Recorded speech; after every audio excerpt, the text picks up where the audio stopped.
If you're a beginner guitar player and you're struggling with your strumming, you don't want to miss this video. Today I'm going to share with you some tips and tricks about strumming and also some secrets that are not very well known and often overlooked.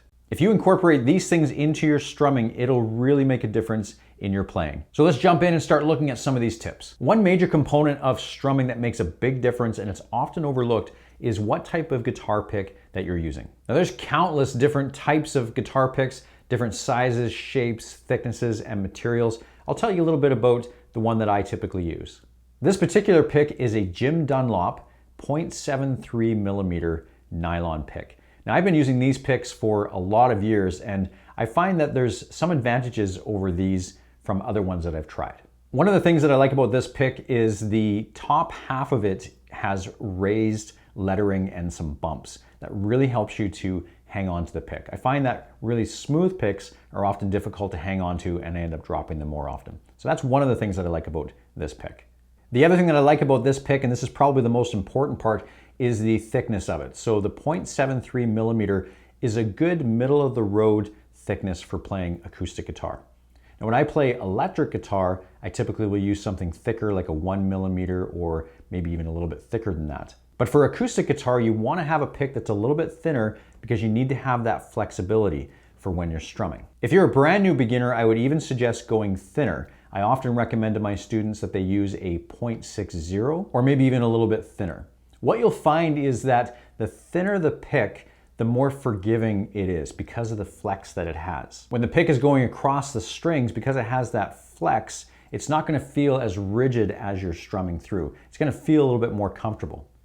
The downside of a really thin pick is that it's not going to give you as much control because you have so much flex in there. So if you're just starting out with guitar, I would recommend you pick up a pick that's somewhere around 0.60 millimeters or something like this one, which is a 0.73. If you're interested in picking up some of these picks, you can get them on Amazon. I'll put a link in the description below to this exact pick and a couple other ones that you might want to have a look at. The next important thing is how the pick comes into contact with the strings. So when you're strumming with the guitar pick, you'll want to think about the guitar pick as being like a paintbrush and you're putting paint on the wall. So if these are your strings and you're playing with your pick, you want to imagine that pick being like a paintbrush and just gliding over the strings. You don't want it to be coming down really clunky across the strings, and that's partly to do with the thickness of the pick. If you're using a really thick pick, it's going to be difficult because you're not going to be getting that flex. So make sure that you're holding your pick loosely. You want to hold it just tight enough that you're not going to drop it, but don't hang on to it really tightly. You also want to hold the pick so that you have about half of it exposed from your thumb. And that will give you a nice flex in the pick.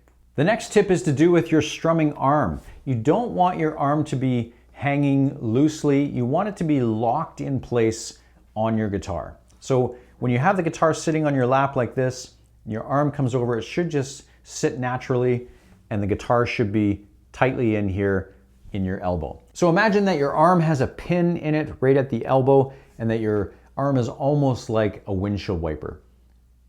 Just a really smooth motion going up and down. And that's where most of your strumming motion is going to be coming from. Now you don't want your wrist to be locked into place. You don't want it to be really rigid and tight. You want it to be relaxed and loose. And as you get more experience, you're going to put more wrist movement in your strum. But for now, concentrate mostly on just getting that arm in that windshield wiper type of pivot, just back and forth. And you'll want a bit of wrist motion in there as well. But don't worry too much about that. You want to get the main mechanics down first. As you start playing, you'll find that you're just going to naturally start developing a little bit more wrist motion. But the main thing is that you don't want to keep your arm straight and try and do all the strumming with just your wrist. You want it to be working in conjunction, your arm and your wrist together. Sometimes I see new guitar players who strum in a little bit more of a motion like this. And that can be quite clunky and rough, so you really want to concentrate on that windshield wiper type of motion and think about that paintbrush, putting paint on a wall and that brush is just smoothly going up and down. You don't want to stab at the strings, you want it to be a nice smooth motion. Now this next tip is probably one of the most important ones. It's something that I see overlooked a lot, and beginners often miss this. When you're strumming the guitar, you don't want to strum in an outward motion like this, which may seem like a natural thing because you don't want to hit the guitar with your pick, and so you're trying to kind of come away from the body of the guitar. You want to do exactly the opposite of that.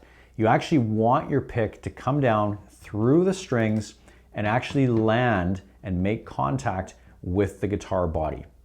Now this piece right here is called a pick guard, and that's exactly what it's there for, is to protect your guitar from being damaged from your pick. So when you're strumming, you want that pick to come through the strings and literally land and come into contact with the guitar body. Because oftentimes what happens is people will be playing a guitar chord and they'll be strumming a little bit more out away from the guitar, and they'll actually be missing these higher strings.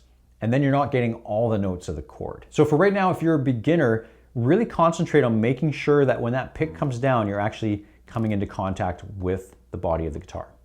Now, after you've been playing for a while, the pick won't always hit the guitar, but you're gonna develop some good habits that your pick is gonna be in the right range of motion to make sure that it's getting those higher strings.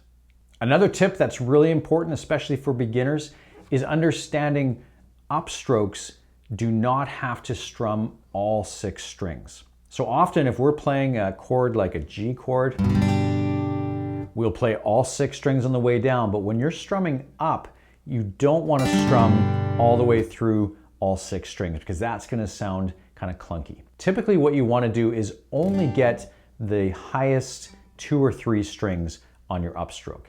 And it's a little bit more of a flick out this time. So for down, straight through, landing on the guitar. For up, it's more of a flick outward.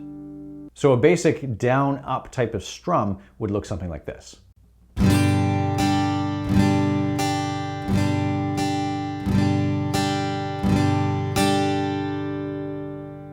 So if you've been strumming and getting all 6 strings, that will make a huge difference for you. If you want to learn the most important strumming pattern to learn, then make sure you click on this video right now. And if you enjoyed this, make sure you hit the like button and subscribe so you don't miss the next video. Thanks for watching. We'll see you next time.